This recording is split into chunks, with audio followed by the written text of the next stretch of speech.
Hello and अस्सलाम वालेकुम। और कैपिटल ऑफ पाकिस्तान इस्लामाबाद से आपको एक अदद बहुत ही मज़ेदार ठंडी ठंडी मध्यम मध्यम बारिश वाली सुबह।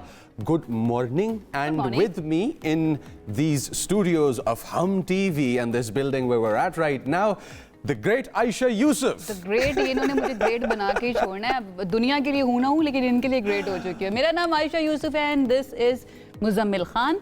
कैसा लग रहा है मुजम्मिल आपको? आप बड़ा ईस्टर्न, आज खैरियत है?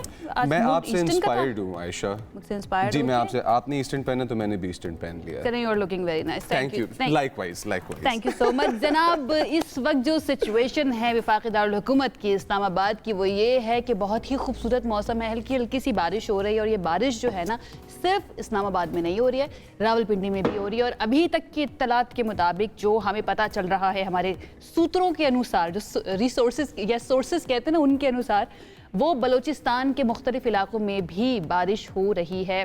लाहौर का मैंने चेक किया, वहाँ पर पार्टली क्लाउडी है। और कराची के अंदर जो है इस वक्त धूप निकली हुई है। तो क्या ही किया जा सकता है या क्या ही कहा जा सकता है, बेचारे कराची वाले जो है ना, वो जरा कम ही बारिश को एंजॉय करते हैं। और सर्दी को भी, मतलब दिसंबर भी वहाँ पे कुछ ऐसा होता है कि टी शर्ट्स चल रही होती हैं। तो क्या कराची में मौसम? वादी नीलम की बात करें, वहाँ पर लैंड स्लाइडिंग से मरकजी शाहराह जो है वो 2 रोज से बंद है। बलाई इलाकों का वादी से ज़मीनी राब्ता इस वक्त मुनक़ता हो चुका है। तो डेफिनेटली वहाँ पर रहने वाले या जो टूरिस्ट वहाँ पर गए हैं उनको बहुत मुश्किलात का सामना करना पड़ा होगा। दोनों तरफ गाड़ियाँ फंस चुकी हैं। महकमा इशारात और पाक फ़ौज सड़क की बहाली में मसरूफ़ है। डेफिनेटली जो इंतज़ामिया होती है उसके बारे में हम हमेशा बात करते हैं, उनको बहुत प्रोएक्टिव अपनी अप्रोच रखनी चाहिए। सारे जो इंतज़ामात हैं वो इस तरह से होने चाहिए। समटाइम्स अनएक्सपेक्टेड चीज़ें हो जाती हैं। जैसे आपको याद है एक दफ़ा मरी में बहुत अनएक्सपेक्टेड एक सैड इंसिडेंट हो गया था मिसमैनेजमेंट की वजह से। बट इंटरेस्टिंग न्यूज़, कल हम लोगों ने बहुत सारा जो कि है वो डिस्कस किया सिचुएशन को। उससे पहले एक और खबर देनी है। दे दें। खबर तो दे चुकी है, लेकिन उसके ऊपर हमने जो है ना थोड़ा एनालिसिस लेना है और ये जानना है कि आगे आने वाले दिनों के अंदर मौसम कैसा रह सकता है। इरफान वर्क साहब, डेप्यूटी डायरेक्टर मेट डिपार्टमेंट, हमारे साथ मौजूद हैं। उनकी तरफ चलते हैं। इरफान साहब, बहुत शुक्रिया हमें ज्वाइन करने के लिए। बड़ा खूबसूरत मौसम हुआ हुआ है। हमें तो लग रहा था शायद अब सर्दी जा चुकी है, तो थोड़ी सी ऐसा लग रहा है वापस मुड़कर आई है। कैसा मौसम रहेगा और ये बारिश का सिलसिला कब तक जारी रह सकता है? देखिए जी, ये वाला जो सिलसिला है आज दोपहर के बाद जो है ना, ये इस्लामाबाद रावलपिंडी से काफी हद तक निकल जाएगा। और आज शाम और रात में ये पाकिस्तान के बेशतर इलाकों में मशरक की तरफ जो है ना वो ये निकल जाएगा। ठीक है। और ये बताइएगा कि ये जब निकल जाएगा तो फिर सर्दी इसी तरह से बरकरार रह सकती है या फिर उसके अंदर कुछ कमी आ जाएगी?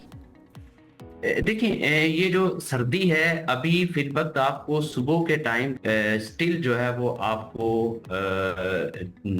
जो है ना वो सर्दी मिलेगी, लेकिन दिन भर में जो है ना वो मौसम जो है ना वो काफी बेहतर हो जाएगा। इतनी ज्यादा सर्दी नहीं होगी आने वाले दिनों में, और कल से इस बार वो सनी भी। ठीक है इरफान साहब, आपके पास में आते हैं। ये कुछ सवाल पूछना चाह रहे हैं, मेरे से पूछ रहे हैं? मैं आपसे पूछ रहा हूँ कि आपको क्या लगता है कि ये धुंध का बायस बनेगा बारिश का होना, या यहाँ से आगे हम धुंध इस सीजन में? मैं अपनी जादू की चड़ी घुमाती हूँ जरा और उससे पूछती हूँ कि मुझे जो है फ्यूचर थोड़ा सा दिखाए कि धुंध हो सकती है या नहीं हो सकती।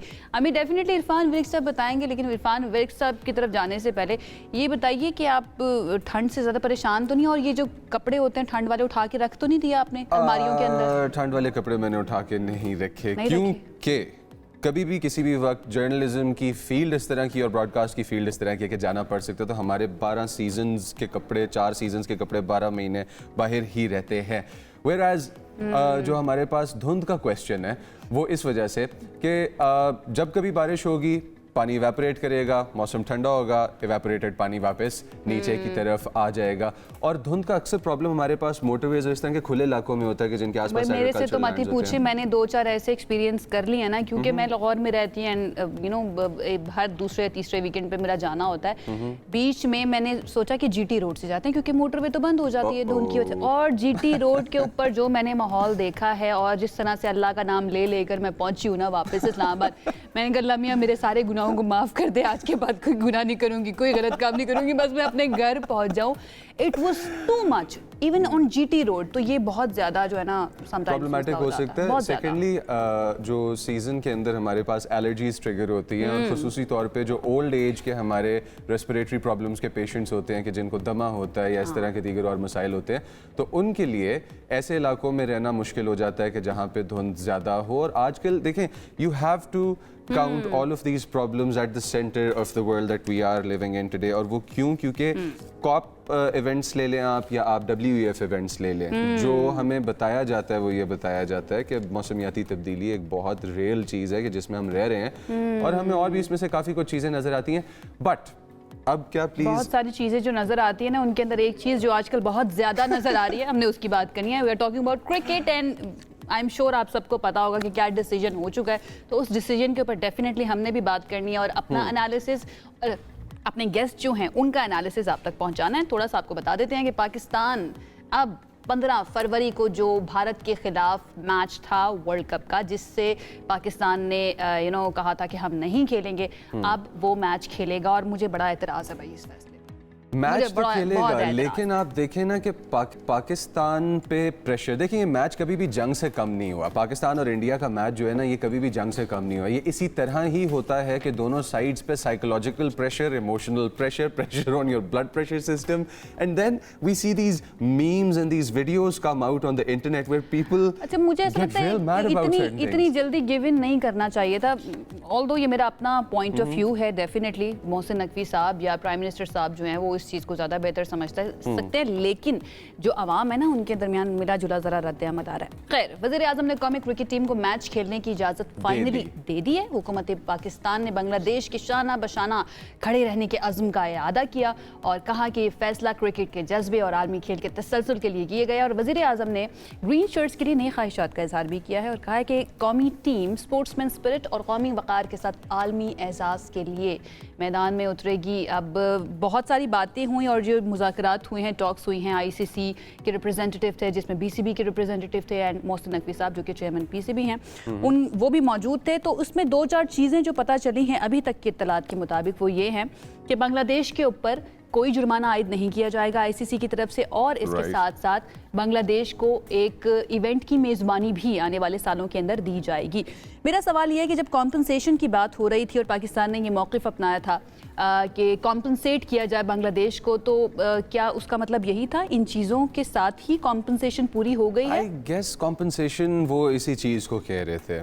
मुझे ऐसा लगता है कि बांग्लादेश को भी होना चाहिए था, इसके अंदर ये वाला पॉइंट भी ऐड करना चाहिए था, देन हम कहते हैं हमारी जीत हुई। खैर, हमारे एक्सपर्ट्स इस पर क्या सोचते हैं उनकी तरफ चलते हैं। हमारे साथ मौजूद है मोहम्मद ओवैस जो कि sports analyst. Thank you so much Owais. अच्छा, थोड़ी देर में हमें ज्वाइन करेंगे, ओवैस से जानेंगे। उस्मान खान हमारे स्पोर्ट्स रिपोर्टर हैं, उनकी तरफ चलते हैं और उनसे जानते हैं कि वो क्या सोच रहे हैं, उनको क्या लगता है सही फैसला हुआ या नहीं हुआ।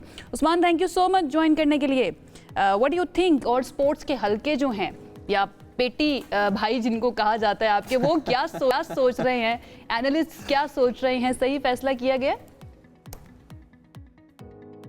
इन दी एंड क्रिकेट की जीत हुई है और पाकिस्तान क्रिकेट बोर्ड ने, अगर आपको याद हो तो, स्टांस ही बांग्लादेश क्रिकेट बोर्ड के साथ जो ज्यादती हुई थी उसके ऊपर लिया था। तो कुछ हल्के हमारे जरूर डिस्कस कर रहे थे कि इवन मैं भी ये डिस्कस कर रहा था कि पाकिस्तान के पास एक अच्छी पोजीशन है कि वो ICC से अपनी बात भी मनवा सकता है, अगर वो रेवेन्यू के ऊपर बात कर ले, बायलैटरल्स पे बात कर ले, उसके अलावा स्पिरिट ऑफ क्रिकेट के ऊपर बात कर ले, बाकी बहुत सारी चीजें थी पाकिस्तान के पास। लेकिन पाकिस्तान ने किसी किस्म का ब्लैकमेल नहीं किया ICC को, कोई लालच नहीं दिखाई पैसे की, सिर्फ बात की तो क्रिकेट की बात की, और जिस बोर्ड के साथ ज्यादती हुई, जो डबल स्टैंडर्ड्स इख्तियार किए गए, उसके ऊपर बात की। और मेरी एक्सक्लूसिवली कल बात भी हुई थी मोहसिन नकवी साहब से, और उनसे मैंने पूछा कि क्या आप रेवेन्यू के ऊपर कोई बात कर रहे हैं, पाकिस्तान के हल्के इस पर बात करना चाह रहे, तो उन्होंने कहा हमारा इसके ऊपर सिर्फ एक ही एजेंडा था कि बांग्लादेश के मुतालबात पूरे होने चाहिए, उनको जो वर्ल्ड कप से बाहर किया गया उनको कंपनसेट करना चाहिए। तो कंपनसेशन इस अंदाज में की गई है। ये बताइए, ये जो नतीजे सामने आए हैं, बांग्लादेश राजी है इनसे?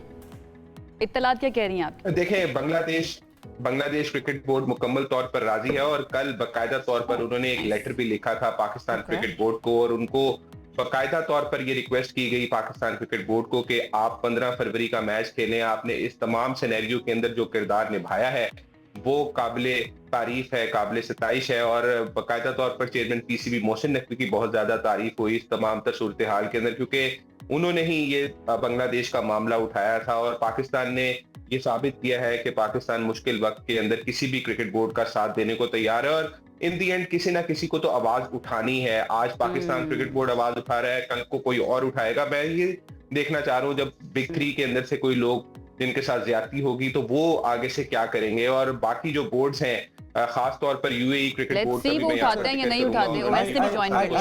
I have a question over here. Usman, हमारे पास इस टाइम पे हमारे साथ मोहम्मद अवैस भी हैं, तो मेरे पास ये 2 पार्ट क्वेश्चन है। पहले एक शॉर्ट्स आंसर आपसे और फिर मैं शिफ्ट करूंगा मोहम्मद अवैस पे। द क्वेश्चन इज कि क्रिकेट के अंदर, स्पोर्ट्स के अंदर, क्योंकि अब हम एक मल्टीपोलर दुनिया में रह रहे हैं और सियासत भी मिक्स होती हुई देख रहे हैं, तो क्रिकेट के अंदर डेमोक्रेसी की जीत हमें जब नज़र आती है तो उसमें पाकिस्तान का रोल क्या इस तरह की मीटिंग्स में ये रिजल्ट्स लेके आने में फ्रंट पे नजर आ रहा है अब दुनिया के अंदर? पहले तो हम लोग डिप्लोमेटिक और सियासी फ्रंट पे भी अब एक लीडिंग पोजीशन में आ रहे हैं साउथ एशियन रीजन में। स्पोर्ट्स के फ्रंट पे आप इस पे क्या कहना चाहेंगे? बिल्कुल, मुझे लगता है कि पाकिस्तान ने जो किरदार अदा किया है, क्योंकि अगर आप देखें तो क्रिकेट खास तौर पर साउथ एशिया रीजन के अंदर सब कॉन्टिनेंट में बहुत ज्यादा मकबूल है। और as compare to Europe, Australia, America, यहाँ पर क्रिकेट कम खेली जाती है और देखी भी कम जाती है। तो ये वो एरिया है सब कॉन्टिनेंट का जहां पर क्रिकेट डोमिनेट करती है। इंडिया, पाकिस्तान, श्रीलंका, बांग्लादेश, यहाँ पर बहुत ज्यादा क्रिकेट होती है, इवन अफगानिस्तान भी।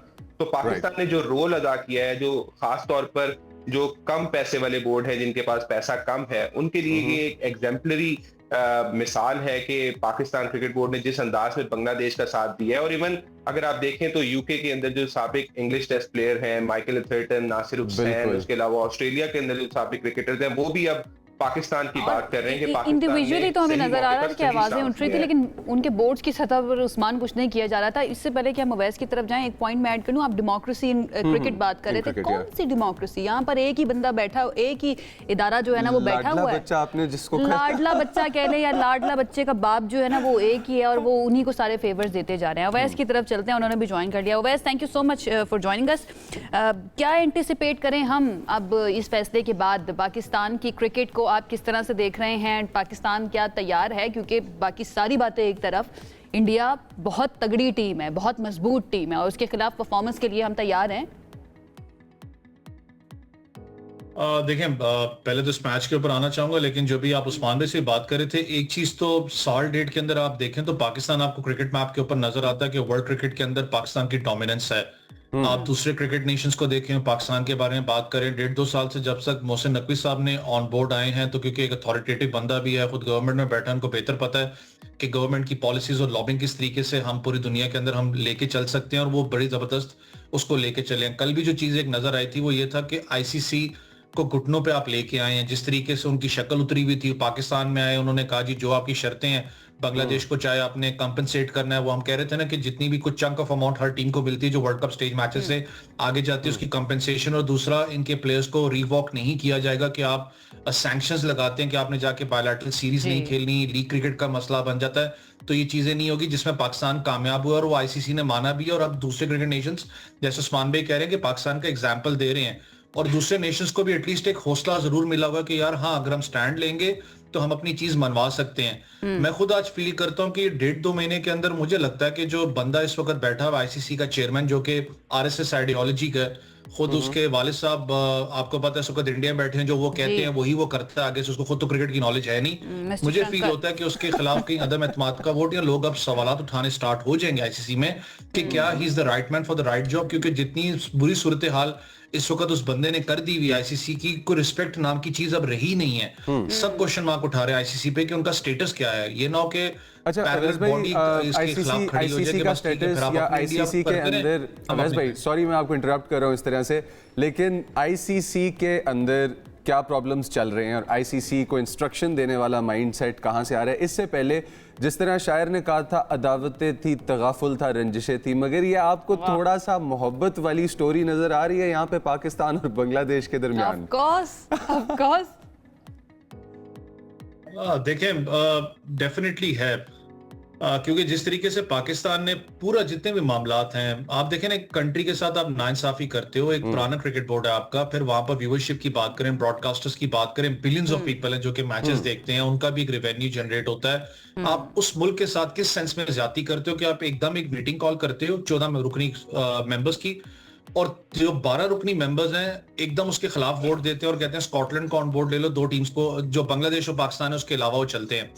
आपने इसलिए वो सारा इतना जल्दी भी मामला किया क्योंकि दैट शोज के आप रिस्पेक्ट नहीं किसी क्रिकेट बोर्ड को देना चाह रहे थे।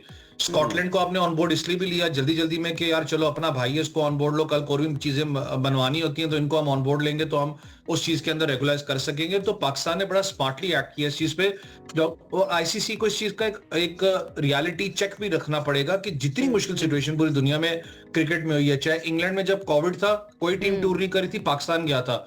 श्रीलंका में आपको याद हो जब इशू था वहां पर तमिल टाइगर्स का, अगर मैं गलत नहीं हूँ, श्रीलंका में पाकिस्तान ने ही जाके मैचेस खेले, तो पाकिस्तान ने हमेशा मुश्किल टाइम के अंदर आईसीसी का बड़ा साथ दिया। और ऐसे और आप जो बात कर रहे थे ना वैसे, coming back to world cup, जो अभी आप बात कर रहे थे कि भाई अब सबको नजर आना शुरू हो गया है, मुझे लग रहा है कि नजर तो सबको आ रहा है लेकिन आवाज सिर्फ पाकिस्तान ही उठा रहा है, पाकिस्तान की तरफ से ही जो है ना पॉइंट आउट किया जा रहा है आईसीसी की इन ज्यादतियों को। ओके, हमारे पास वक्त कम है और मैं चाहूंगी कि 2 पॉइंट्स ऐसे जिनके ऊपर आप दोनों का मैं कॉमेंट ले लूँ। एक ये कि पीएसएल में जो नई टीम अब आ चुकी है, जो कि पहले मुल्तान सुल्तान्स थी, अब बन चुकी है वो रावलपिंडी की टीम, अचानक से ऐसा क्या हुआ कि लास्ट मोमेंट के ऊपर हमें जो है वो नजर आया कि दोबारा से ऑक्शन किया गया। ये मैं चाहूंगी उस्मान आप इसके ऊपर कमेंट कर दें, एंड देन ये भी कमेंट कर दीजिएगा कि आज पाकिस्तान का यूएसए के साथ मैच होने जा रहा है, व्हाट शुड वी एक्सपेक्ट?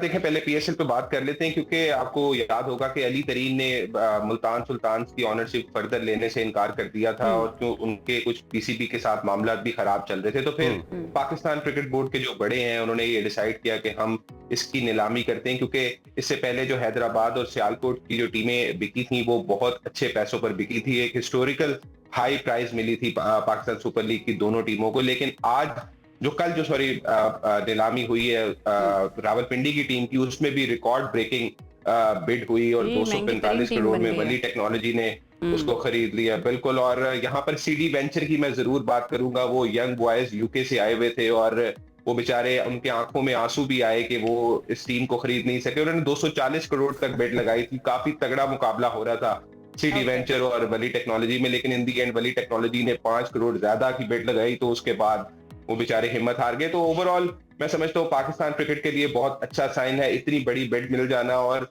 ये सालाना पैसे दिए जाएंगे फ्रेंचाइज की तरफ से 245 करोड़ रुपया पीसीबी को जो मिलेंगे, इसके अलावा 185 करोड़ उस्मान मेरे लिए, और मैं अवैस चाहूंगी कि आप कमेंट कर दें क्योंकि ये पहले ये खबर आई थी, पहले ये कहा जा रहा था कि इस सीजन के लिए पीसीबी खुद से देखेगा मुल्तान सुल्तान्स के सारे मामलात को और फिर ऑक्शन में नहीं जाएंगे इस साल, लेकिन फिर अचानक से ऑक्शन में चले जाना, इसकी कोई रीजन है या फिर ये स्पॉन्टेनियस फैसला जो है हमें पीसीबी की तरफ से नजर आया? और इसके अंदर एक छोटी सी और चीज ऐड कर दीजिएगा, एक मिनट, इसके अंदर एक छोटी सी और चीज ऐड कर दीजिएगा कि जो फैंस हैं उनका इस बात के ऊपर जो रिएक्शन है वो क्या है, इस टाइम पे फैंस के दिलों में क्या चल रहा है?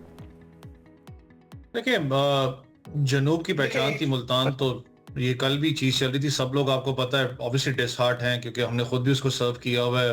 मुल्तान सुल्तान एक बड़ा कंपेटिटिव, आपको पता है, पूरे पाकिस्तान सुपर लीग के अंदर रहा है, एक टॉप टीम रही है जिसने हमेशा फाइनल्स नहीं तो फाइनल्स के लिए क्वालिफाई भी किया, फाइनल्स जीते भी हैं, टाइटल भी लिफ्ट किया, बहुत सी जनूब की पहचान थी। लेकिन जब आप बात करते हैं पाकिस्तान सुपर लीग की, खास करके जब ये बिड्स लग रही थी, मुझे पिछली 2 बिड्स का पता है क्योंकि उन टीम्स का हम कुछ पार्ट थे, तो वहां पर एक क्लैरिटी दी गई थी कि जो भी बिड अपना जीतेगा, चाहे वो आगे मुल्तान वाला जब प्रेशर एक बिल्ड हो रहा था, तो यार उसका हक बनता है कि वो अपनी नाम की टीम पिक करे। तो ये चीज क्लियर हो चुका हुआ था पहले से ही, जो कि आपको पता है उसने अनाउंस भी कल किया गया कि जो भी अपना नाम पिक कर सकता है वो करे, क्योंकि जिस वक्त आप इतनी बड़ी कंपनीज को आप ऑन बोर्ड लेते हो, डेफिनेटली जिन लोकेशन, जिन घर, जिन इलाकों से उनका ताल्लुक होता है, उनकी कोशिश यही होती है कि यार हम उसी इलाके की अपना पहचान रखें। और रावलपिंडी जिस तरीके से कल उसने पूरा ब्रेक डाउन दिया, चाहे राजा बाजार की बात करें, चाहे आप जितने भी अपना उनके इलाके हैं, बन्नी की बात करें, तो बड़ा खुशी भी हुई देख के कि यार एक जो लोकल टच आपको नजर आता है। लेकिन एक चीज है, खाली मुल्तान का तो मुझे दुख है, उसके अंदर मुझे दुख तो होता है मुल्तान का, लेकिन इस्लामाबाद यूनाइटेड की फैन फॉलोइंग थोड़ी है पिंडी ने, ये देखने वाली चीज होगी। हम पॉजिटिव नोट के ऊपर जो है ना इस सेगमेंट को एंड करते हैं अवैस एंड उस्मान के। लेट्स होप के आगे आने वाले सालों के अंदर एक मरतबा फिर से मुल्तान की टीम जो है ना वो PSL के अंदर वापस आए, बिकॉज हम सब ने बड़ी मोहब्बत देखी भी है और मुल्तान सुल्तान्स ने सर्व भी किया है, जो हमें नजर आता है। बहुत बहुत शुक्रिया आप दोनों का Awais, thank you so much, and Usman आपका भी बहुत शुक्रिया। आप दोनों को मजीद आगे भी जहमत हम देते अपने शो में बुलाते रहेंगे, आपका एनालिसिस क्योंकि बहुत इंपॉर्टेंट है हमारे लिए। जनाब, आर यू एक्साइटेड? क्योंकि क्रिकेट के लिए 2026 मुझे लग रहा है बहुत मजेदार होने वाला है। और मैं कल आपसे इसी क्रिकेट की बात कर रहा था कि मुझे अग्रेसिव क्रिकेट देखे हुए मुद्दत हो गई है, और अब मुझे फील हो रहा है कि हमें इस लेवल पे अग्रेसिव क्रिकेट नजर आएगी, आनी चाहिए। ये एग्रेशन PCB से जो शुरू हुआ है ना, वो हमारी टीम की परफॉर्मेंस के अंदर भी मैनिफेस्ट होना चाहिए। इंतजार रहेगा हमें। ऑलराइट जनाब, आगे बढ़ते हैं, और आगे बढ़कर हमने बात करनी है कुछ अग्रेसिव पॉलिटिक्स की। जनाब, पाकिस्तान तहरीके इंसाफ जो है ना, लग ऐसा रहा है कि वो अब अग्रेसिव मोड के अंदर आने वाली है, क्योंकि अब बड़े एहतजाज की तैयारियां उन्होंने शुरू कर दी हैं। एहतजाज के सिलसिले में वज़ीर आला खैबर पख्तूनख्वा सुहेल आफरीदी के लिए एक खुसूसी कंटेनर तैयार किया गया, और उसकी कुछ खुसूसियात, कुछ फीचर्स जो है ना, वो जनाब हमने बात करनी है उनके ऊपर। बड़े इंटरेस्टिंग फीचर्स हैं उसके। द प्रॉब्लम हियर इज कि पाकिस्तानी अवाम बहुत चार्ज्ड जज्बाती अवाम है। We are a cultural and ethnic melting pot of diversity, और यहाँ पे टेम्परेचर सियासी जब ऊपर जाता है तो और बहुत कुछ है जो ऊपर जाता है साथ। तो हम लोगों के पास ये सारी डिटेल्स और हम लोगों के पास ये और सारा क्या है आपकी पिटारी के अंदर, इस पिटारी के अंदर और बहुत कुछ है, बिकॉज स्ट्रिक्ट जर्नलिज्म की तरफ से जब इंसान आ रहा होता है ना, तो उसके पास इस तरह के कमेंट्स बहुत ज्यादा होते हैं। But anyway, we are being told that we have to go on a short break. इस शॉर्ट ब्रेक के दूसरी तरफ आपके लिए PTI और पाकिस्तान के अंदर होने वाला बड़ा एहतजाज, और जो स्पेशल कंटेनर जिसकी आपने बात की, स्पेशल कंटेनर्स के ऊपर जो लिखा गया है ना, वो बड़ा मुझे इंटरेस्टिंग लगा। एक ब्रेक के बाद उस पर बात करेंगे। हमारे साथ एक्सपर्ट भी मौजूद होंगे जो अपना एनालिसिस देंगे। Stay with us. ब्रेक के बाद आपको खुशामदीद कहते हैं। जनाब, हम बात कर रहे थे ब्रेक पर जाने से पहले कि PTI एक मरतबा फिर से तैयारी कर रही है एक बड़े एहतजाज की, और जिस कंटेनर का हम जिक्र कर रहे थे, नाउ इज़ द टाइम कि मैं आपको बताऊं कि उसके क्या क्या फीचर्स हैं। 40 फीट तवील कंटेनर है जनाब, जिसके अंदर वॉशरूम भी बनाया गया है, बैठने के लिए बाकायदा सिटिंग एरिया बनाया गया है। कंटेनर्स पर नुमायां तौर पर एक चीज़ जो लिखी गई है ना, वो बड़ी इंटरेस्टिंग है, वो है आज़ादी या मौत। या तो आज़ादी लेके रहेंगे आज़ादी, अगर नहीं मिलेगी तो फिर उन्होंने लिखा है I guess that's a little overdone. Azadi, aggressive. We should be looking forward towards, I mean, everyone's free to have their own opinions, but हमें एक प्रोग्रेसिव फ्यूचर की तरफ नज़र उठा के देखना चाहिए। चाइना ने, मैं एक बात कोट करना चाहूँगा, रिसेंटली चाइना ने यूनाइटेड स्टेट्स ऑफ अमेरिका को बताया कि जब ये गर्मी चल रही थी चाइना और स्टेट्स के बीच में, कि China has been here as an established state since the past 5,000 years, and we plan on staying for 5,000 more. That is what China said. और चाइना ने कहा कि ये हार्ड तरीके से, हार्ड मीन्स यूज़ करते हुए इश्यूज रिजॉल्व करने की दुनिया नहीं है। दुनिया इस वक्त है बिजनेस और कोऑपरेशन की। अब इस पर्सपेक्टिव को लेके चलते हैं, और हमारे साथ मुजम्मिल सोहरवर्दी साहब मौजूद हैं, जिनसे हम उनकी तरफ चलते हैं। बिल्कुल। PTI वाले जो है ना, वो इसके ऊपर ये स्टांस अपनाते हैं कि हमारे साथ बहुत ज्यादती हो रही है, हमसे सियासी इंतकाम लिया जा रहा है, that is why we are doing this, otherwise कोई भी नहीं करेगा। लेकिन मुजम्मिल सोहरवर्दी साहब की तरफ चलते हैं और पहला सवाल उनके सामने रखते हैं। मुजम्मिल साहब, अभी हमने देखा है 8 फरवरी को जो ऐलान किया गया था PTI की तरफ से, एहतजाज होगा, मुल्क गिर, शटर डाउन होगा, पूरा मुल्क को बंद करने की बात की गई थी, लेकिन अपेरेंटली खबरें जो आई, पेशावर की हद तक कुछ एहतजाज हुआ है, लेकिन बाकी बड़े शहरों के अंदर इतना ज़्यादा एहतजाज नहीं हुआ जो PTI एक्सपेक्ट कर रही थी। उसकी रीज़न आपको क्या लगती है? एंड देन हम अगले एहतजाज की बात करते हैं, जिसके ऊपर अभी भी कंफ्यूजन है PTI के अंदर ही। देखिए, पहली बात तो ये है कि अगर आपने शटर डाउन करना है तो फिर आप इतवार का दिन चूज ना करें।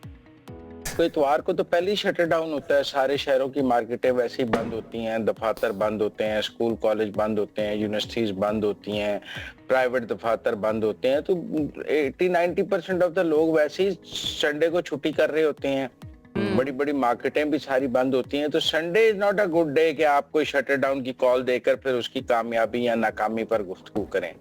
संडे को तो ऑलरेडी शटर डाउन होता है, तो और उसके नतीजे में आप क्या बात करें, लाहौर की मार्केटें वैसे ही संडे को बंद होती हैं, कराची की मार्केटें वैसे ही संडे को बंद होती हैं, पिंडी की मार्केटें वैसे ही संडे को बंद होती हैं।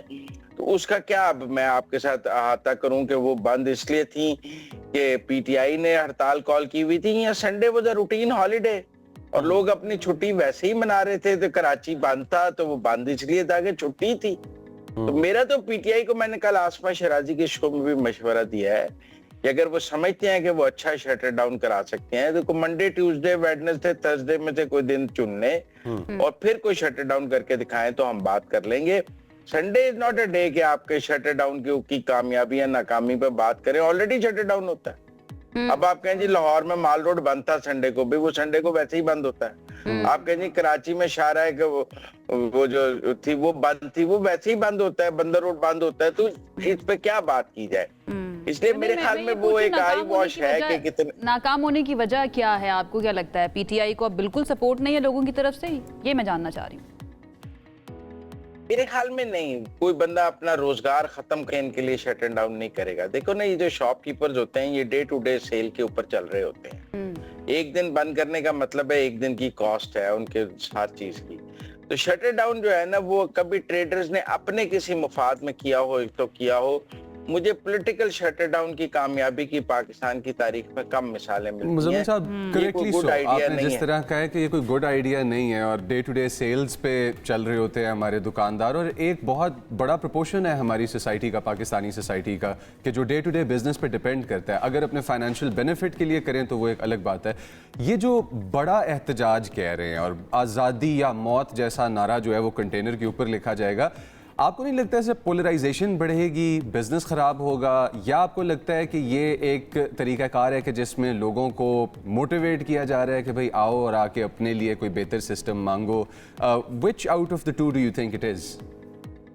देखिए, इससे पहले गंडापुर भी कहते थे कि अब हम कफन पहन कर निकलेंगे, सब कफन पहन के आ जाएं। This is not a new way कि आप पीटीआई जो है लोगों को अट्रैक्ट करती है, आजादी या मौत, कफन पहन के आ जाओ, आज मौत का दिन है। ये पुराना आइडिया है उनका, और मेरे ख्याल में ये आइडिया उनका हर बार फेल हुआ है, और कुछ बार जो उन्हें थोड़ी बहुत कामयाबी मिली भी है उसके कॉन्सिक्वेंसेज उन्हें बहुत ज्यादा भुगतने पड़े हैं।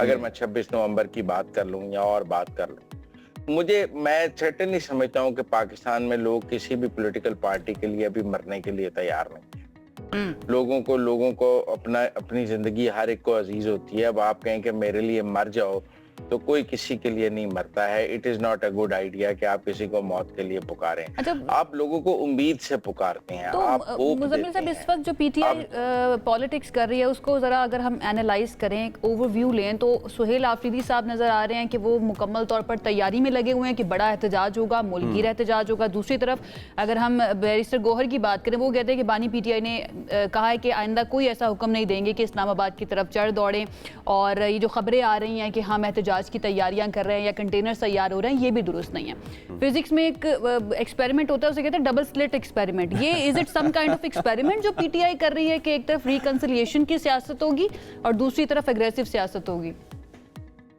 पहली बात तो अब आप ये देखें कि 10 दिन बाद रमजान शुरू है, अभी तक तो कोई कॉल नहीं है, और मेरा नहीं ख्याल कि रमजान में किसी बड़े एहतजाज की कॉल दी जा सकती है। दैट मीन्स अप टू कि आप 18 मार्च को जाके कोई ईद होगी, तो आपको 20-25 मार्च तक तो इस मुल्क में अभी कोई एहतजाज मुझे नजर नहीं आ सकता, क्योंकि आगे रमजान का महीना है और वो कोई एहतजाज का महीना नहीं, वो इबादत का महीना है। उनकी वैसे भी केपी में स्ट्रॉन्ग होल्ड है और वहाँ बहुत रिलीजियस सेंटिमेंट है, तो इसलिए मुझे तो कोई फौरी उस कंटेनर का इस्तेमाल नजर नहीं आ रहा।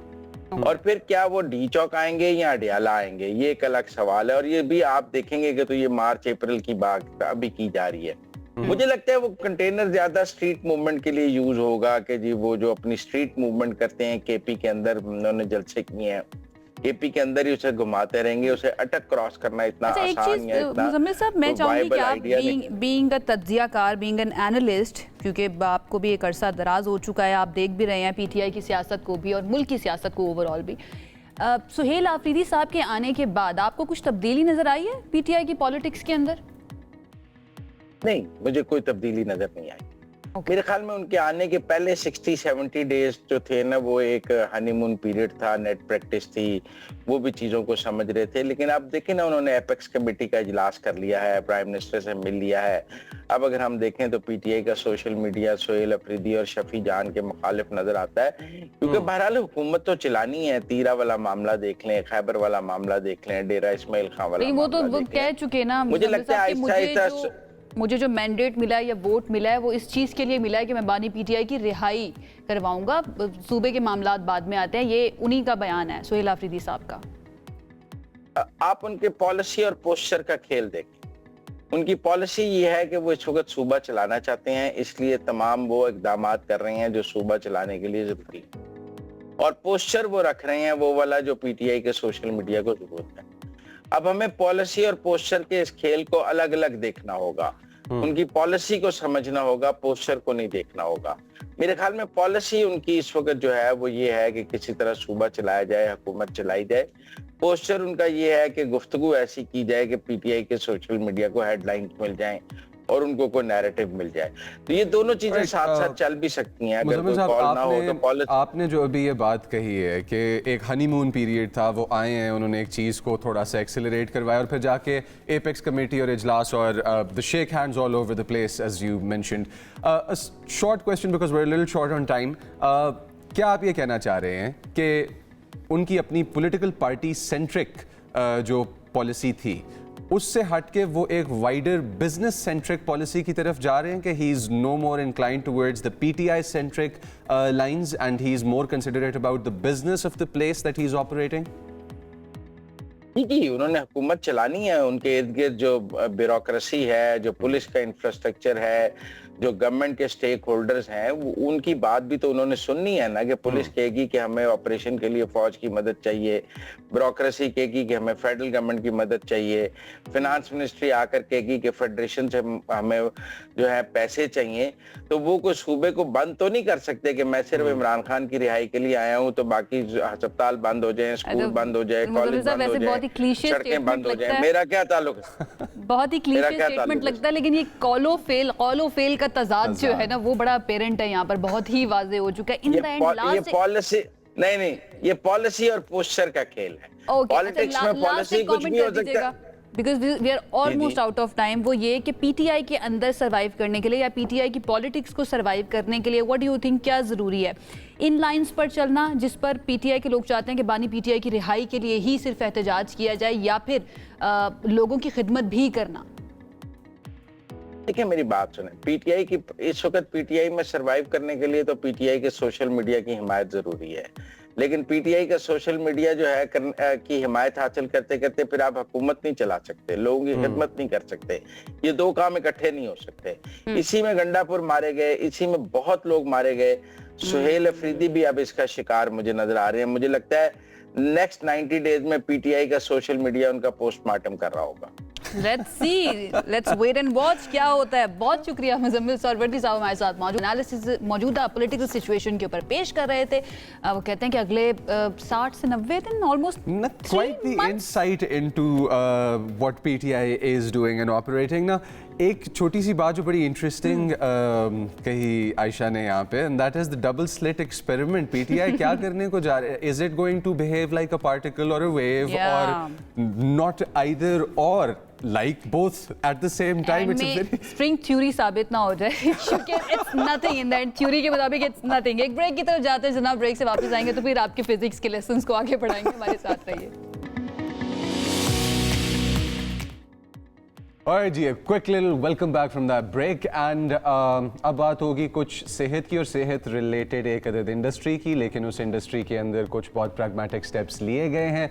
इन स्टेप्स के पीछे माइंड जो है उनसे बात करेंगे जो इस चीज़ को जानते हैं और देखते हैं और करीब से जानने की कोशिश करेंगे कि इसके अंदर मौजूद छोटी छोटी चीज़ें जो मिल के इस मिशन को एक बहुत ब्राइट मिशन बनाती हैं वो क्या है। We are joined right now by somebody who has a deep insight into this matter, and that is the brand manager for consumer portfolio from Hamdard. We are here with Saif. Assalamu alaikum Saif, how are you? I'm good, how are you? And सबसे पहले आप I would jump straight in with a question. Okay. And that is कि हमारे पास ये जो awards हैं जो हम थोड़ा सा बताना दें अवार्ड्स के बारे में। चलें, पहले सैफ, मैं वहाँ से आपकी शुरू तरफ कर आती हूँ, थोड़ा मैं अवार्ड्स के बारे में बताना चाहती हूँ कि हमने सैफ को आज बुलाया क्यों है, मधु क्यों किया है। जनाब, हमदर्द पाकिस्तान की जानिब से हर साल इन अवार्ड्स का इनेकाद किया जाता है, जिनका नाम है शहीद हकीम मोहम्मद सईद अवार्ड्स। अब इन अवार्ड्स का मकसद ये है कि वो तमाम लोग, वो तमाम इंडिविजुअल्स जिन्होंने सोसाइटी के अंदर बहुत ही बड़े खूबसूरत अंदाज में सर्व किया है, लोगों की खिदमत की है, जिनकी वजह से लोगों की ज़िंदगियों के अंदर एक चेंज आया है, चाहे वो हेल्थ हो, चाहे वो स्पोर्ट्स हो, चाहे वो जर्नलिज्म हो, शोबिस हो, हर तरह के शोबाए ज़िंदगी से ताल्लुक़ रखने वाले लोगों को इन्होंने देखा, ढूंढा और उसके बाद उनको अवार्ड दिया। इस जो थीम थी उसका नाम था वेलनेस रीडिफाइंड। अब इस थीम की वजह क्या है, इसका ये नाम क्यों रखा गया और कौन कौन से लोग ऐसे हैं जिनको अवार्ड दिया गया, ये हम सैफ से जानते हैं। हमारे साथ मौजूद हैं सैफ। सबसे पहले तो बहुत बहुत शुक्रिया आपका हमें ज्वाइन करने के लिए। ज़रा बताइए इन अवार्ड्स के बारे में, लाइक कब से हो रहे हैं ये? हम जानते हैं कि हर साल होते हैं, कितना वक्त इनको हो चुका है, आइडिया क्या है इन अवार्ड्स के पीछे? बेसिकली हर 2 साल बाद होते हैं एंड ये काफ़ी टाइम से ये अवार्ड शोज़ होते आ रहे हैं। पहले कराची में होते थे, अब लाहौर में हमने किए हैं। उसकी वजह ये है कि हम उन लोगों को सेलिब्रेट करना चाहते हैं जिन्होंने सोसाइटी में कुछ कंट्रीब्यूट किया हो। Basically the theme is wellness redefined as you mentioned.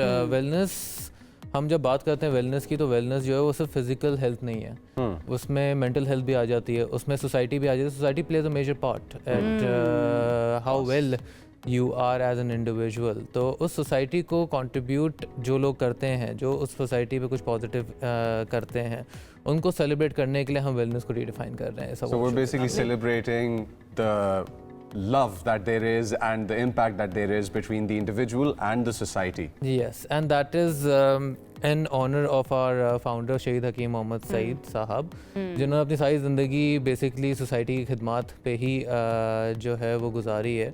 और उनकी याद में हम जो हैं वो उन्हीं लोगों को ऑनर करते हैं जिन्होंने अपनी अपनी फील्ड में सोसाइटी के लिए कुछ पॉजिटिव। ब्यूटीफुल। अच्छा, ये भी आपको बता दें कि 16 ऑफ जैन को हम नेटवर्क के ऊपर हमने ऑन एयर भी किए थे ये वाले अवार्ड्स और लोगों ने बहुत ज़्यादा पसंद भी उनको किया था। मैं चाहूँगी कुछ नाम आप बता दीजिए किन किन को अवार्ड इस साल जो है ना वो दिए गए हैं। कुछ के नाम तो अब हमने पूछ लिए थे, बाकी आप बताइए। बिल्कुल।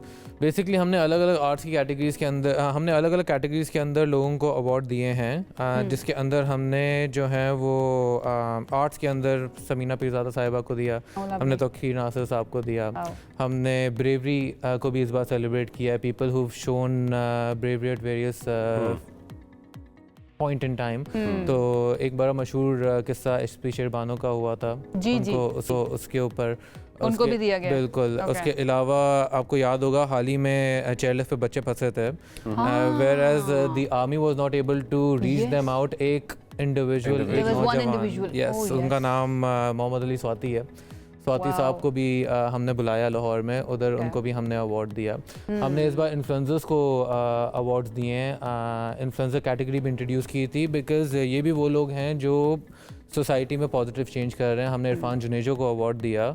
Irfan Junejo because not only because he is one of the biggest influencers in the country right now, but because उस बंदे ने अपने आप को मिसाल बना के बहुत सारे लोगों को इन्फ्लुएंसिंग की तरफ इन्फ्लुएंस किया है। तो कराची में तो ये मानना है, from Karachi by the way, Karachi में ये मानना है कि एक अच्छे खासे चंक को जो है वो इरफान जुनेजो ने he is the one from the people who are trendsetters yes in Pakistan vlogging के लिए। ऐसा ही है। और आपको शायद ना पता हो, एक बच्चा है मोहम्मद शिराज के नाम से, he is also an influencer from the northern area of Pakistan. पहाड़ी इलाकों में रहता है, टोपी वाला बच्चा, बिल्कुल टोपी वाला बच्चा, छोटी बहन के साथ करता है। क्या आपको पता है कि वो अपनी सारी कमाई चैरिटी पे लगाता है? एम्बुलेंस सर्विस वहाँ पे मोहम्मद शिराज जी, वो अपनी सारी कमाई चैरिटी पे लगाता है, वो वहाँ पे ambulance service. Basically these awards are about celebrating the real heroes. अगर आप देखना चाहते हैं कि हमारी दुनिया के अंदर वो कॉमिक्स के अंदर जो हमें हीरोज नजर आते हैं, सुपर हीरोज नजर आते हैं, they're saving lives, they're helping people, they're out there, they're making a positive change in the society. And by the way, society is a dark place, isn't it?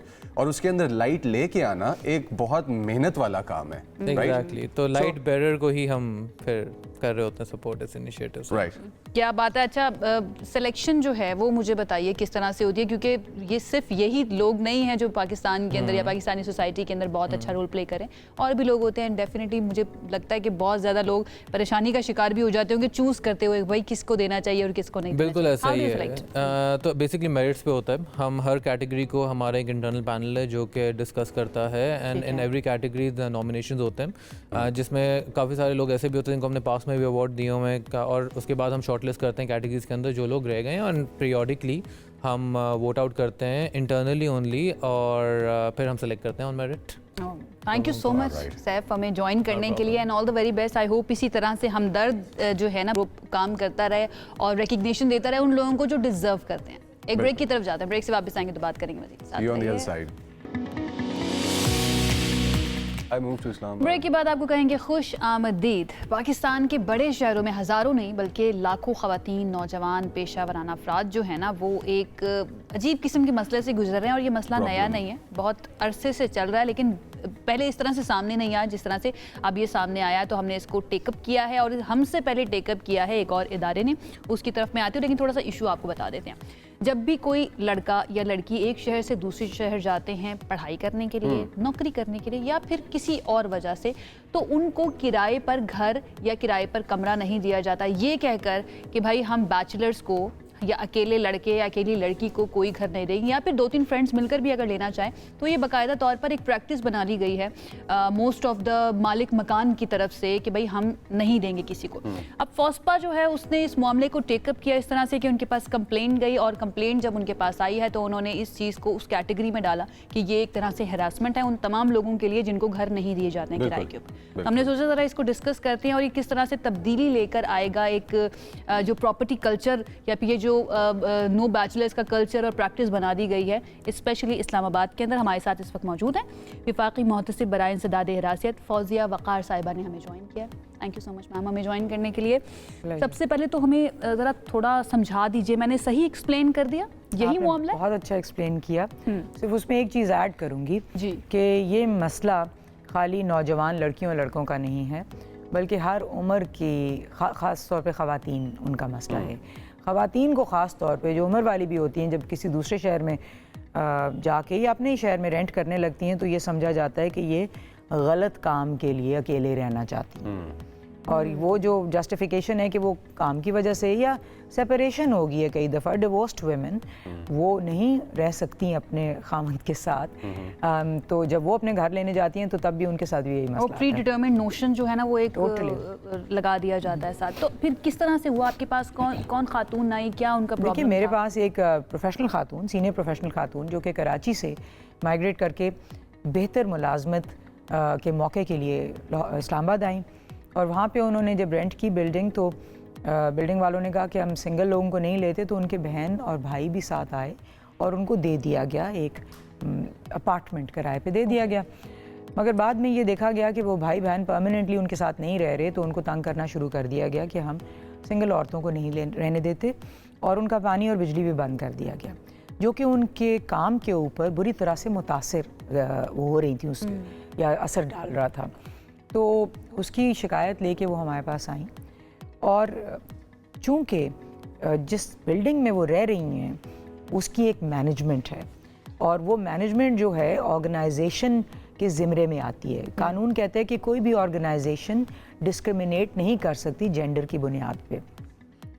Management इस सिलसिले में फिर organisation के ज़िम्मे में आई, उन्होंने जो काम किया उसका एक डिस्प्रपोर्शनेट इम्पैक्ट हुआ उस औरत की प्रोफेशनल जर्नी के ऊपर तो इसलिए वो कानून के ज़िम्मे में आया। लकीली वो जो मैनेजमेंट थी वो इस बात को समझ गई और उन्होंने कहा कि हम इसको आइंदा तंग नहीं करेंगे और उन्होंने उसको कहा कि आप आराम से रहिए। मगर जैसे आपने ख़ुद पहले कहा कि लाखों लड़कियों और लड़कों सबके ये मसाइल हैं क्योंकि ये एक तासुर है। ये रियलाइजेशन उस ऑर्गेनाइजेशन को बिल्डिंग मैनेजमेंट को कब हुई? ये मामला फॉस्पा में आने के बाद या उससे पहले? एब्सोल्युटली जी बिल्कुल बिल्कुल उससे पहले तो वो बहुत दंदनाते हुए कह रहे थे कि हम पानी बिजली बंद कर दिया था यूसी और सर्दियों के वक्त में आप सोचिए गैस बंद कर दी। It's complete torture. The poor woman she was in a lot of distress. तो एनीवे वो उनको तो चलो समझ में आ गया बट इस फैसले के ज़रिए हमने जो ब्रॉडर ये प्रैक्टिस है और ये मैं वाजे करूँ ये प्रैक्टिस है, ये कोई पॉलिसी नहीं है, ये कोई कानून नहीं है। आइन हमारा ख़ास तौर पे इसको डिनाई करता है क्योंकि आइन में मुख्तलिफ शिक्के हैं जो कि औरतों मर्दों की बराबरी की बात करते हैं। उन ख़वातीन की ख़ास तौर पे बेहतरी के लिए रियासत को बाइंड करते हैं कि वो ऐसे इक़दामात लेगी जो ख़वातीन के लिए सहूलियात फराहम करें। एक ख़ुसूसी शेख के आर्टिकल 37 में जो आइन के जो कहता है कि रियासत इक़दामात करेगी ख़वातीन की मुलाजमत को बेहतर बनाने के लिए और उनकी पब्लिक प्लेस में पार्टिसिपेशन के लिए। तो ये सारी जो आइनी प्रोविजंस हैं ये इंश्योर करती हैं कि हम इस तरह की डिस्क्रिमिनेशन ना। Right, so we have constitution on one hand और दूसरी तरफ हमारे पास सोसाइटी और उसमें बनने वाले स्टिग्मास हैं कि अगर कल को मेरी बेटी किसी दूसरे शहर जाती है और वो अपनी एजुकेशन के लिए या अपनी जॉब के लिए और वो अपने ज़िंदगी को बनाने के लिए मेहनत करना चाहती है और इन्वॉल्व नहीं होना चाहती सोसाइटी के ऐसे प्रॉब्लम्स में या चीज़ों में कि जो उसके हिंडर करें पाथवे को, तो मैं तो अपनी बेटी को सपोर्ट करूंगा, बट दुनिया उसको कहेगी कि आप अकेले रहते हुए गलत काम करने की जगह तलाश कर रहे हो। ये how prevalent are these fractures and stigmas in the society? आपने अनफॉर्चुनेटली एक्सट्रीमली प्रेवलेंट। सब लोग यही समझते हैं कि एक औरत जब काम के लिए बाहर निकली है तो वो ख़राब औरत है, जनरली किसी भी उम्र की हो। अगेन मैं एम्फसाइज कर रही हूँ। मगर हमारे पास, मैं एक सरकारी इदारे को हेड करती हूँ और उसका ये फ़र्ज़ है कि वो कानून की पासदारी करे। सो हमारे पास लॉज हैं, we need to uphold the laws. And कम से कम मेरे तकरीबन 30-40 साल के एक्सपीरियंस में ये है कि जब लॉ अपहोल्ड होता है तो माइंड सेट्स भी चेंज होते हैं। एक और चीज़ जो समझने की ज़रूरत है इसी फैसले में, मैं मानती हूँ कि कई दफ़ा सिंगल लड़कियों से भी, सिंगल लड़कों से भी मसाइल आए हैं मैनेजमेंट्स को। बिल्कुल आते हैं, बिल्कुल आते हैं। किड्स इन्वॉल्व देमसेल्व्स इन सिचुएशंस के जो वाकई बुरी ऑब्जेक्शनेबल सिचुएशंस होती हैं। बट देन अगेन और ऑल्सो सच सिचुएशंस जहाँ पे उनके पर्सनल सेफ्टी को रिस्क आया है। मिसाल के तौर पे इसी बिल्डिंग में एक लड़के ने खुदकशी कर ली थी, जिसने अपने माँ बाप के साथ वो घर लिया था, अपार्टमेंट लिया था, मगर अकेला आया।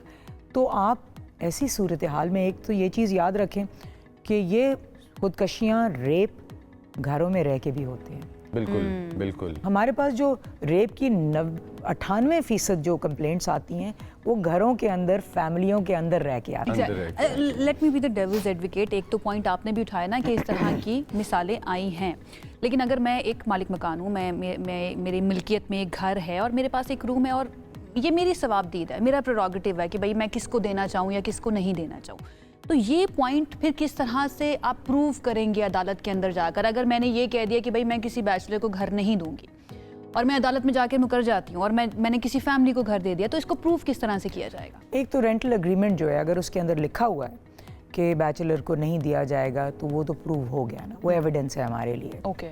और दूसरी बात यह है कि अगर कोई ये बात करता है और आगे उसको डिनाई कर देता है तो फिर विटनेसेस की टेस्टिमनी भी इम्पॉर्टेंट होती है। अगर लेट्स से 5 औरतें आके कहती हैं कि भाई हमें इसने नहीं किराए पे दिया, सेइंग द सेम थिंग, तो फिर वो प्रूव हो जाएगा। हाँ, अगर ये कुछ नहीं होता तो फिर वो शायद कानून की जकड़ में ना आ सके फॉर द मोमेंट। हाउएवर जो लेने के लिए रेंट पे लेने के लिए लड़कियां लड़के जो भी जाएंगे, वो ऐसे फैसले ख़ास तौर पे जो हमारी बड़ी अदालतें हैं, अदालत उज़्मा जिस तरह के हाई कोर्ट है और सुप्रीम कोर्ट है, उनके फैसले दिखा सकते हैं कि आप हमें डिनाई नहीं कर सकते on the basis of bachelorhood या मैरिटल स्टेटस, जिसे अज़दवाजी हैसियत कहते हैं। दिस वाज वन इंडिविजुअल जो आपके पास आई, जिनके पास अवेयरनेस थी कि मैं अपना मामला लेकर फौसपा में जा सकती हूँ। अभी भी इस मामले के बारे में या इस नए फैसले के बारे में जितने भी लोग इस्लामाबाद आ रहे हैं, चाहे वो लड़की हो, लड़का हो, किसी भी एज ग्रुप के हो, सबको नहीं पता होगा। तो फौसपा इसके लिए क्या करता है कि ज़्यादा से ज़्यादा लोगों को अवेयरनेस हो? सारा काम छोड़ के मैं आपके पास इस वक्त आई भी हूँ। हम यही करते हैं। और मेरी टीम भी बहुत ज़्यादा ये करती है। आपको पिछले साल की मिसाल दूँ तो हमने 300 से ज़्यादा ऐसे इंगेजमेंट इवेंट्स रखे ताकि लोगों को पता चल सके। That's great. Ji. So this brings me to a question. I'd like to build upon what she mentioned here. कि मैं being the property owner, say for example मैं 2 दफ़ा किराए पे दिया अपना मकान या अपनी प्रॉपर्टी और वो मुझे ऐसी एक्टिविटीज़ में मुलविस लोग टकरे आगे से कि जो ठीक नहीं था, does the law protect me as the landowner? It's a good question. In your tenancy agreement you can outline illegal activities, illegal actions. अगर आपका टेनेंट पहले शरीफ नज़र आ रहा है, आके लेट्स से शोर मचा रहे हैं, नॉइज़ है या अल्कोहल है या व्हाटएवर, वो आप लिख दीजिए और उसके बेसिस पे आप निकाल सकते हैं, इजीली निकाल सकते हैं। अच्छा, तो हम बेसिकली वो चीज़ें जो कंट्रोल में नहीं है इंडिविजुअल के, हम वो मेंशन ना करें, लेकिन इलीगल एक्टिविटीज़, इलिसिट एक्टिविटीज़ हम मेंशन कर सकते हैं कि यार ये मत करना। देखिए, आप रंग, नस्ल, रिलीजन की बुनियाद पे लोगों को नहीं बैन कर सकते, क्योंकि हमारा आइन और कवानीन इसके ख़िलाफ़ प्रोटेक्शन देते हैं। बिल्कुल। मगर आप एक्टिविटीज़ की बुनियाद पे बैन करें, ज़रूर करें। और वो आप पहले से नहीं कह सकते कि क्योंकि आप इलीगल एक्टिविटीज़ करेंगे इसलिए हम आपको, you can not forecast that, right. तो आपको फिर लिखते हैं आप कि एनी इलीगल एक्टिविटी आप बेशक आउटलाइन कर दें, जो कि इलीगल है ना, कानून के खिलाफ है, तो वो अगर आप करेंगे तो आपको निकाल देंगे। और ये होता भी है, बिकॉज मैं जिस बिल्डिंग में रहती हूँ उधर नीचे बहुत बड़ा एक पैनाफ्लेक्स लगा हुआ है, उसके ऊपर लिखा हुआ है कि ये काम आपने नहीं करने हैं, लेकिन उसमें डेफिनेटली ये नहीं है कि नो बैचलर पॉलिसी नहीं लिखा हुआ। अब जिससे लिखा भी है ना, उसको ख़त्म करना पड़ेगा वहाँ से। फौजी साहिबा, थैंक यू सो मच हमें ज्वाइन करने के लिए। आई होप इस तरह के हम सेशंस और करें ताकि ज़्यादा से ज़्यादा लोगों को अवेयरनेस आए इस तरह के कवानीन के बारे में, जो आपको प्रोटेक्ट करते हैं, आपके फ्यूचर को प्रोटेक्ट करते हैं और आपकी रोज़मर्रा की ज़िंदगी को प्रोटेक्ट करते हैं। एक ब्रेक की तरफ हम जाते हैं, ब्रेक से वापस आएंगे तो हम बात करेंगे मज़ीद।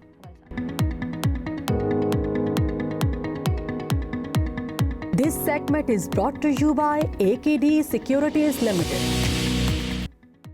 Alright, so welcome back, and now it's time to talk a little bit about business. और business क्यों? क्योंकि पाकिस्तान जा रहा है एक tech friendly future की तरफ. On one side we've got China, on the other side there is investment opportunities that are open to foreign direct investment as well, जिसका डायरेक्ट असर हमारी अपनी मार्केट पे भी होता है। और मार्केट के बारे में सवाल जवाब या जो सेक्टर्स इंप्रूवमेंट की तरफ जा रहे हैं, उनके अंदर सबसे पहले हमें देखना होता है कि किन चीज़ों की रेटिंग्स बेहतर हैं और दुनिया में वाइडली एक्सेप्टेड जिन लोगों के ओपिनियंस होते हैं और जिन पार्टीज़ के ओपिनियंस होते हैं, उनमें सबसे ऊपर आता है मूडीज़। मूडीज़ ने यह बताया है जी कि Pakistan is climbing on a northward position. और क्यों?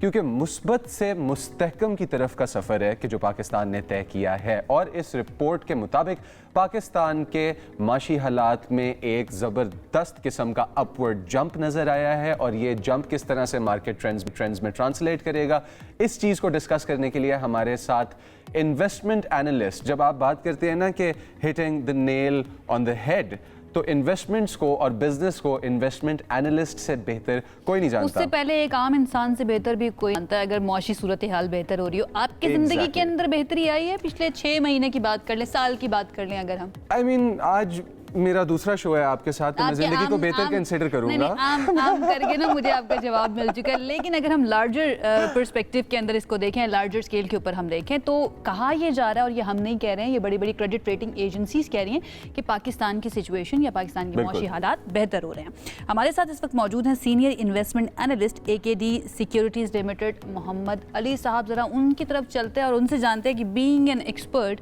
क्या उनको भी ऐसा ही लगता है कि सूरत हाल बेहतर हो रही है? Thank you so much Ali, हमें ज्वाइन करने के लिए। ये जो आउटलुक हमारा मुस्बत से मुस्तहकम हुआ है, इट्स नॉट दैट पॉजिटिव, क्या हम इसको समझें किस तरह से? क्योंकि पॉजिटिव होना इज़ अ गुड थिंग, मुस्तहकम स्टेबल होना is not a bad thing, but it is not as good as positive होना। ज़रा समझाइए इसको। राइट, ये मूडीज की दूसरे साल में तीसरी मर्तबा, thank you for having me by the way, Moody's की दूसरे साल में तीसरी मर्तबा बैंकिंग सेक्टर के ऊपर आउटलुक निकाला है इसने। और इसमें पॉइंट ये था, पहले इनकी आउटलुक था पॉजिटिव, लेकिन इन्होंने स्टेबिलिटी की तरफ इस बार कन्वर्ट किया है और बोला कि जो इनिशियली जो हमारी फास्टर इम्प्रूवमेंट हम एक्सपेक्ट कर रहे थे वो थोड़ी सी स्लो है, इकोनॉमी रिकवर कर रही है स्लोली, और रिस्क बड़े नहीं है, उन्होंने कोई रिस्क आते हुए नहीं बोला, लेकिन कम भी नहीं हुए। तो इनका पॉइंट ये था। और जैसे इनकी GDP ग्रोथ इन्होंने बोला कि 3.5%, ये थोड़े लोअर एंड पे हम एज AKD सिक्योरिटीज इसको 4% एक्सपेक्ट करते हैं 2026 में। तो उन्होंने बताया कि पोटेंशियल है और GDP ग्रोथ में बहुत आगे, और ग्रोथ जितनी भी आ रही है वो IMF के बैक्ड रिफॉर्म्स हैं और ओवरऑल कॉन्फिडेंस की वजह से आ रही है। IMF के बैक्ड रिफॉर्म्स हैं, तो फिर हम इसको क्या समझे, लॉन्ग लास्टिंग होंगे फिर ये रिफॉर्म्स या नहीं? जी, रिफॉर्म्स लॉन्ग लास्टिंग ही हैं। जैसे कि बहुत सारे इश्यूज थे पहले, जैसे एनर्जी सेक्टर के इश्यूज थे, टैक्सेशन के इश्यूज थे, तो आराम से ये हल हो रहे हैं, जिसकी वजह से सारे credit rating agencies, international lenders Pakistan की साइड पे ही रहे हैं, बायलैटरल हो, मल्टीलैटरल हो, और फिर क्रेडिट रेटिंग एजेंसीज भी।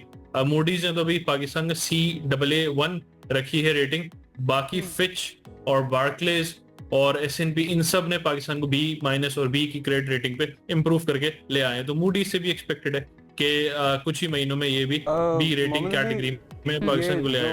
और इन्होंने अपनी रिपोर्ट में लिखा कि मोहम्मद अली, हमारे पास बैंकिंग सेक्टर थोड़ा सा स्टेबल नज़र आता है हमें इस सारे टर्मोइल के बीच में, जो आपने कहा है कि कहीं पे हम लोग B-, कहीं पे B+, कहीं पे हम C कैटेगरी के आसपास। तो इस टर्मोइल में बैंकिंग सेक्टर हमें थोड़ा सा स्टेबल नज़र आता है, लेकिन फिर भी जो चैलेंजेस हैं, वो चैलेंजेस में सबसे बड़ा चैलेंज इस वक्त क्या है?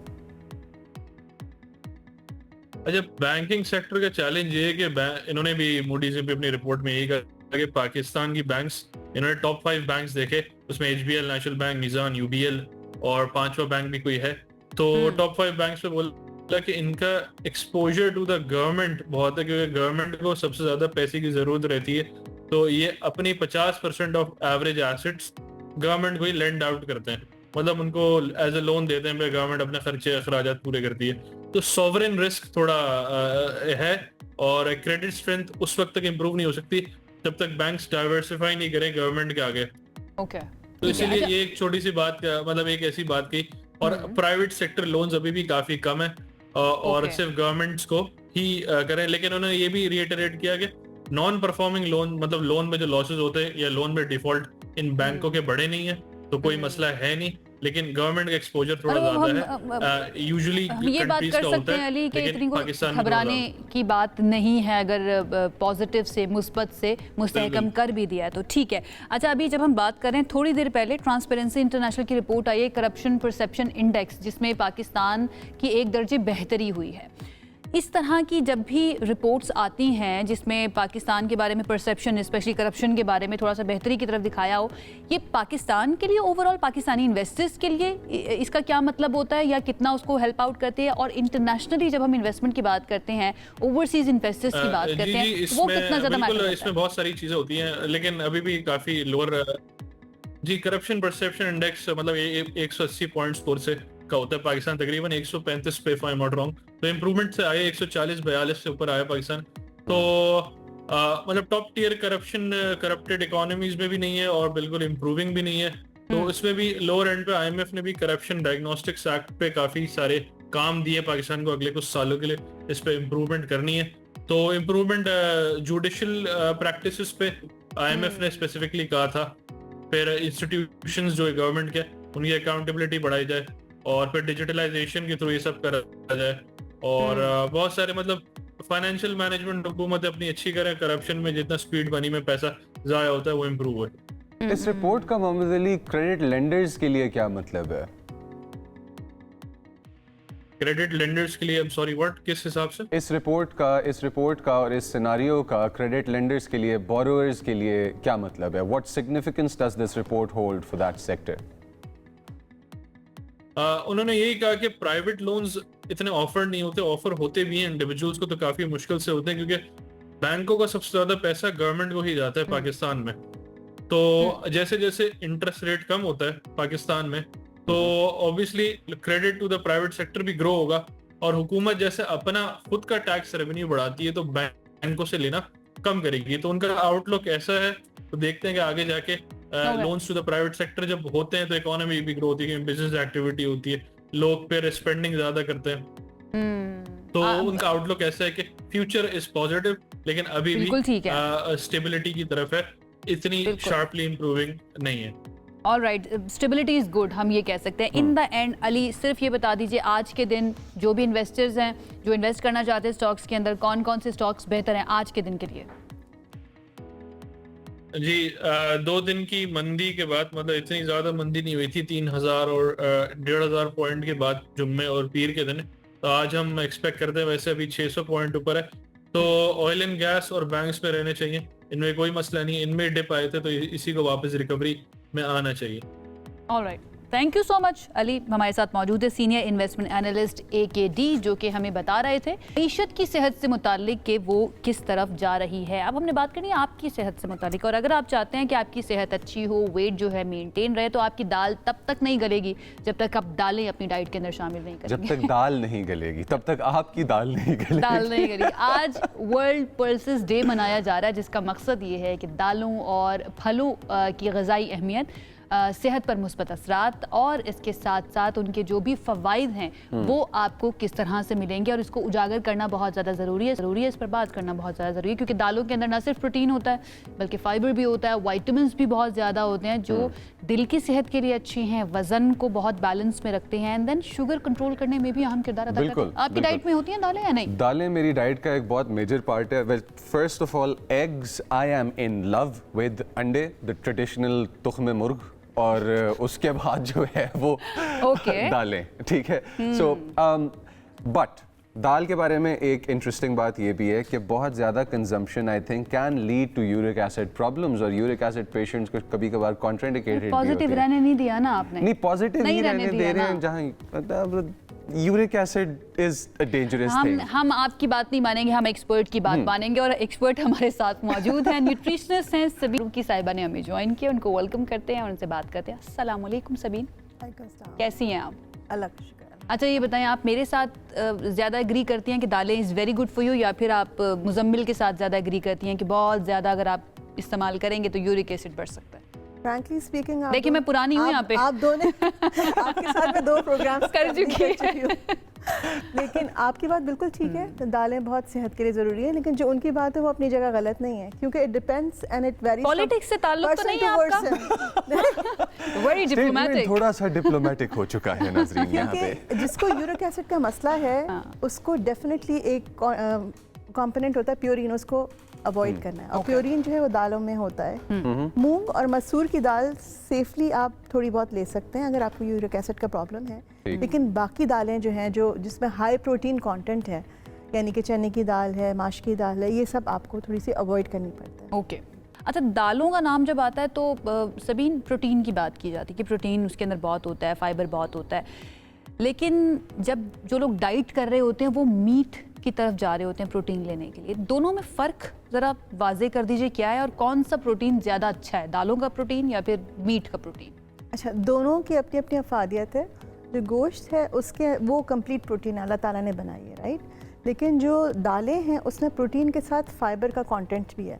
ओके तो दालें भी आपको वेट लूज़ करने का मौका देती हैं, यानी कि उसके अंदर जो फाइबर होता है वो आपका कोलेस्ट्रॉल जो उसको मैनेज करता है, आपका ब्लड प्रेशर मैनेज करता है, आपकी ब्लड शुगर स्टेबलाइज होती है।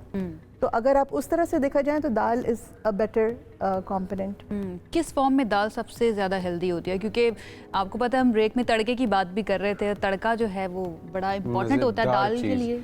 व्यूअर्स, आप लोगों में से जो कोई गोल मिर्च नहीं पसंद करता ना, प्लीज़ मैं आपका दोस्त नहीं हूँ। अब हम आगे चल सकते हैं इसके साथ। दाल के बारे में फैक्ट इस्टेब्लिश करना है, अगर आप गोल मिर्च पसंद करते हैं तो मैं आपका दोस्त हूँ। अस्सलाम वालेकुम, मेरा नाम मुजम्मिल अली खान है। अच्छा ये बताइएगा जी पूछ क्या रहे थे आप, ये बता दीजिए कि तड़का जो है, हाँ, तड़का आपने कहा था कि थोड़ा होना चाहिए और तड़का एक खास तरह का होना चाहिए। So what's the best way to consume दाल?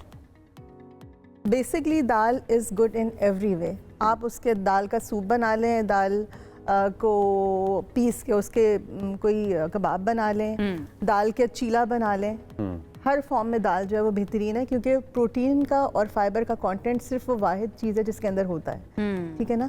लेकिन जहाँ पे हम तड़के की बात करते हैं तो हम तड़का जो है वो उसमें हमारे यहाँ इंक्लिनेशन होती है कि हर चीज़ हम एक्सेसिव करते हैं, तो तड़के लगाने में कोई मज़ायका नहीं है। एक तो आपको देखना पड़ता है कि कौन सा घी या तेल आप इस्तेमाल कर रहे हैं, ठीक है ना। घी इज़ बेटर फॉर तड़का क्योंकि उसका पॉइंट जो है वो हाई होता है, स्मोकिंग पॉइंट हाई होता है। दूसरा, 1 टेबल स्पून से ज़्यादा घी की ज़रूरत नहीं होती तड़के के लिए, फ्लेवर आ जाता है। एक प्लेट के अंदर ये पूरी अब इट डिपेंड्स कि आप किस चीज़ के अंदर, आई मीन आपका बोल कितना बड़ा है, छोटा है, बड़ा है। मैं दाल नहीं छोड़ना चाहती हूँ, और तो दाल छोड़ने की जरूरत नहीं है। तड़का इज़ वेरी वेरी इंपॉर्टेंट। दाल छोड़ने की ज़रूरत नहीं है, दाल बहुत अच्छी और बहुत मुफीद चीज़ है, और इस साल की जो थीम है वो यही है कि अवेयरनेस क्रिएट की जाए कि हम उसको बिल्कुल मतलब उसको कोई अहमियत नहीं देते ना, हर कोई अंडे और गोश्त के ऊपर फोकस करता है, अंडा, गोश्त, मछली। हाँ, लेकिन प्रोटीन का एक बहुत बेहतरीन सोर्स है और उसके अंदर जो फाइबर का कंटेंट है उसकी वजह से वो आपका वेट मेंटेन करने में भी जो है बहुत फायदेमंद है। कौन सी दाल ऐसी जिसमें ज़्यादा प्रोटीन का कंटेंट होता है, या फिर कौन सी दालें ज़्यादा हेल्दी हैं और कौन सी दालें कम भी चल जाएंगी? दालें सारी हेल्दी हैं, हर दाल की अलग अफादियत है। यूजली जो आपकी चने की दाल है और जो माश की दाल है इसके अंदर प्रोटीन कंटेंट ज़्यादा होता है। ओके। चने की दाल is really good for people जिनको अपनी ब्लड शुगर को मेंटेन करना है। चने की दाल का हलवा बना के भी खा सकते हैं, वो तब भी इतना ही हेल्दी होगा। भाई दाल की अपनी अफादियत तो कम नहीं होगी, आपने उसके अंदर कोई चीज़ ऐड की है तो वो तो आपकी मर्जी है, राइट? ओके। सो इस तरह से जो माश की दाल है उसके अंदर जिन लोगों को भी जो भी खून के इश्यूज होते हैं, खून की बीमारियाँ होती हैं, वो उनके लिए बहुत अच्छी है। ठीक है, पैल्पिटेशंस किसी को होती है तो वो माश की दाल का पानी पिए तो उससे वो बेहतर हो जाती है। ठीक है, इस तरह से जो मूंग और मसूर की जो दाल है वो आपको आपके ब्लड प्रेशर को मेंटेन करने में हेल्प करती है और आपकी जो सेहत है अंदरूनी तौर पे, यानी कि एक तरह से डिटॉक्स करती है आपकी बॉडी। अच्छा मैम, हम लोग अपने लास्ट 2 मिनट्स में हैं इस वक्त, तो मैं आपसे एक शॉर्ट सा क्वेश्चन पूछना चाहता हूँ जो कि यूरिक एसिड के बारे में हम डिस्कस कर रहे थे। पाकिस्तानी सोसाइटी के अंदर हमारे पास +50 के एज ग्रुप में काफ़ी सारे पेशेंट्स हैं जो सफ़र करते हैं इस प्रॉब्लम से। डायबिटीज़ एक बहुत बड़ा इशू है और यूरिक एसिड उसके साथ अक्सर कंबाइंड आता है। तो कौन सी ऐसी दालें हैं कि जिनको खाते हुए केयरफुल रहना चाहिए और कौन सा ऐसा तरीक़ाकार है कि यूरिक एसिड के पेशेंट्स सेफली उसको कंज्यूम कर सकते हैं? अच्छा, यूरिक एसिड के पेशेंट्स को जनरली तो दालें अवॉइड करनी चाहिए, लेकिन अगर उनको दाल ज़ाहिर सी बात है खाने का दिल चाहे तो फिर मूंग और मसूर की दाल जो है, येलो और ऑरेंज कलर की जो दाल होती है, वो थोड़ा सा वो सेफली कंज्यूम कर सकते हैं। उसके लिए भी ये है कि जब आप दाल बनाएं तो उसका एक पानी उबाल के और उसको फेंक दें, फिर दूसरे पानी में बनाएं। इस तरह से दाल को खाने से ज़्यादा उसको बनाने के तरीके पे भी आपको डिपेंड करता है। दाल को हमेशा से थोड़ा सा भिगोते हैं ताकि उसके अंदर जो एंटासिड है वो रिमूव हो जाए। लेसिथिन ऊपर आ जाता है, आप देखते हैं ना ऊपर एक झाग सा आता है, उसको रिमूव करके और फिर बनाएं तो it's more easily digestible. Scientifically जो है ना, अब हमें सारी चीज़ें पता चल रही हैं, उन तमाम स्टेप्स की जो अम्मियाँ किया करती थी और अब हमें पता चल रहा है कि भाई वो ज़रूरी थे, दाल के अंदर नमक जो है आप आखिरी में डालें। Okay, thank you so much, बहुत बहुत शुक्रिया सबीन हमें ज्वाइन करने के लिए और इतनी सारी फवाइद हमें दालों के बारे में बताने के लिए। वक्त ख़त्म हो चुका है प्रोग्राम का। आई होप आपको पसंद आया होगा और जो भी आपका फीडबैक है हमारे सोशल मीडिया के ऊपर आप दे सकते हैं हमें। मुझे और मुजम्मिल को दीजिए इजाज़त, इंशाल्लाह आपसे मुलाकात करेंगे कल। अपना ख्याल रखिए। Same time same channel.